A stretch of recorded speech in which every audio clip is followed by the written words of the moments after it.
Yeah, I'm looking at the mirror at you.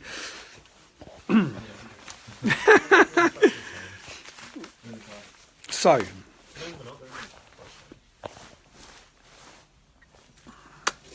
I'll wait for a few more people to log on before going to full rant mode. I've got something to get off my chest. I've got loads to get off my chest actually over the last week, but I'll keep some of it on there. Right. Who's seen Mark Rowley? You might have seen him. He's about to retire, thankfully. He'll do the country a favour when he does retire. But he's about to retire, and he is the leading counter-terrorism police officer. And he came out and he gave an interview where he talked about far-right terrorism. And he talked about how it's on the rise. They stopped 4 attacks. And then he decided to drop me right in the middle of it. Drop me right in the middle of it. Where he basically equated me with Anjem Choudhury. Anjem Choudhury is currently serving prison time for terrorism. He incites people to commit terrorism. He supports ISIS. Openly said he supports ISIS. Anjem Choudhury supports the execution of homosexuals. He supports all the things he supports. Do you know what I do? I disagree with him. That's it. And he equated me as like a level playing field with Anjem Choudhury because I condemn violence. If you go through my entire history, in fact, his police force, Scotland Yard's police force, had a counter-extremism unit based inside it called the Domestic Extremism Unit. The whole entire time I led the English Defence League, they have a way of categorising organisations. You have left wing, then you have centre, then you have left wing, then you have far left and extreme far left. Then you have right wing, then you have right wing, extreme right, and violent right basically, yeah.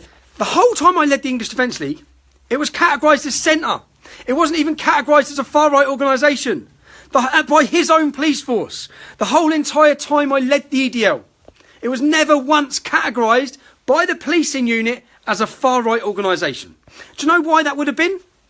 Well, maybe the gay division, the Jewish division, the Hindu division, maybe the fact that we promoted non-violence, maybe the fact that nothing we stood or said for was far right. The fact that all we done was oppose the far right Islamic ideology. That's it. So, why has things changed now for him to come out and drop me in the middle of ISIS and Tommy Robinson? That's actually how he flowed with ISIS onto Tommy Robinson. Are you kidding me? Are you for real? If it wasn't so worrying, what this is about a national campaign to silence and stop criticism of Islam. And because I'm the most forefront in that in the UK, they want to bracket me and throw me in with far-right extremist labels.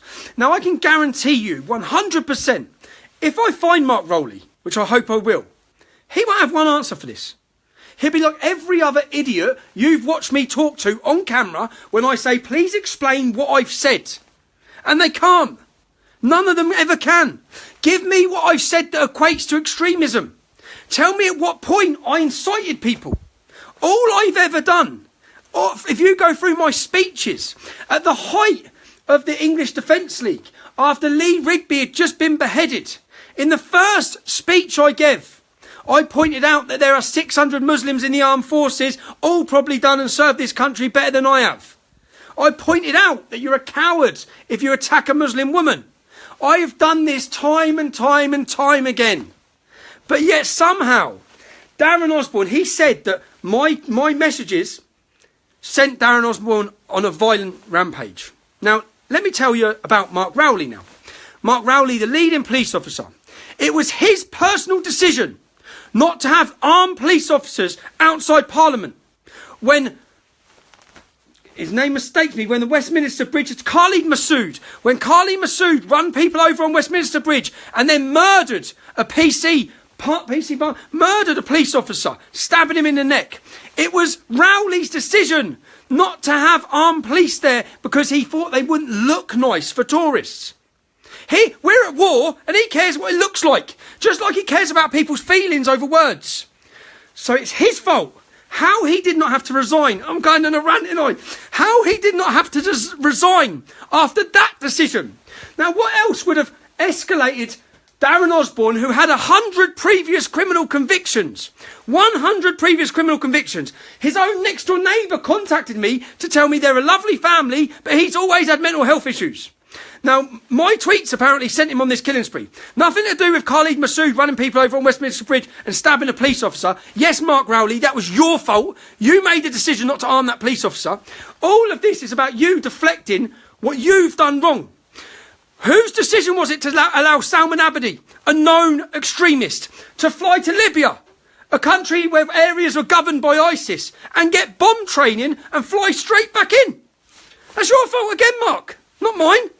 Your fault. You let children get blown up in Manchester.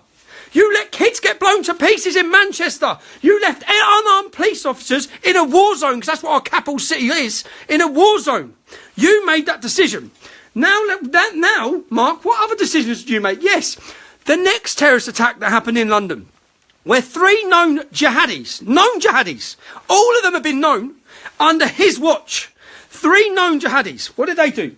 They got in a van whilst his officers watched them with cameras. They got into a van, 3 of them. One of them appeared in a documentary called The Jihadi Next Door. The Jihadi Next Door. And you're not stopping them commit terrorism. And you're blaming me. What? So your man, the Jihadi Next Door, your officers watched them get into a van. 2 hours later, they were butchering and murdering innocent people in our capital city on your watch, Mark Rowley.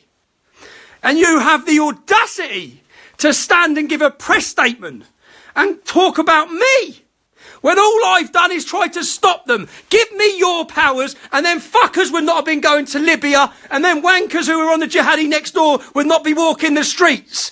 But you're a coward, so you let them. And then you want to divert all attention and blame it on me. Oh, God, is that rank this getting...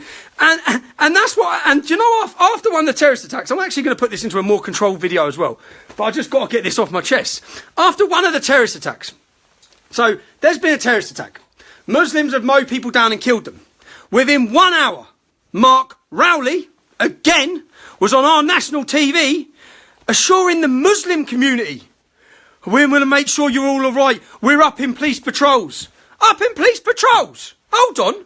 No Muslims have got killed. And you know how ridiculous that is?